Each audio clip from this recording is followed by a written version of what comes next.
আজি এৰাউণ্ড 2টা বজাত আমাৰ জইণ্ট ডাইৰেক্টৰৰ অফিচৰ সংলগ্ন যোনটো কোৱাৰ্টাৰ আছে তাত আমাৰ এটা চুৰিকাৰ্য মানে সংঘটিত হৈছে। তাত আমাৰ DPM হানিফ মহম্মদ তেওঁৰ কোৱাৰ্টাৰৰ চুৰ সোমাই মানে কিছুমান বস্তু লৈ গৈছে আৰু 2টামান কোৱাৰ্টাৰত তলা ভাঙিছে, কিন্তু সেইখিনি কোৱাৰ্টাৰত একো পোৱা নাই।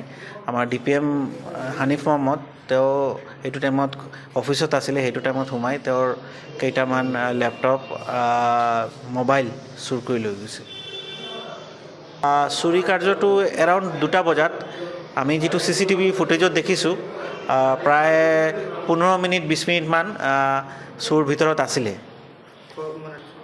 নগদৰ কথাটো ক'ব নোৱাৰোঁ, মষ্টলি আমাৰ যিটো তেওঁৰ 2টা লেপটপ আছিলে আৰু এটা মোবাইল ফোন মষ্ট প্ৰবলি লৈ গৈছে আৰু কিছুমান বস্তু লৈ যাব পাৰে, মানে এতিয়ালৈকে তেওঁ ভালকৈ চোৱা নাই, চালে গম পাব কি মানে বেলেগ বস্তু লৈ গৈছে নেকি। পুলিচ আহিছে, পুলিচে CCTV ফুটেজটো লৈ গৈছে ইনভেষ্টিগেশ্যনৰ কাৰণে। এইটো একচুৱেলি আমাৰ চিভিল হস্পিটেল কৰিমগঞ্জ চিভিল হস্পিটেলৰ কোৱাৰ্টাৰ।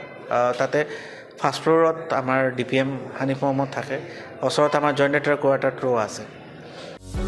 যিকোনো খবৰৰ বাবে যোগাযোগ কৰক আমাৰ এই নম্বৰত 9181 307 221।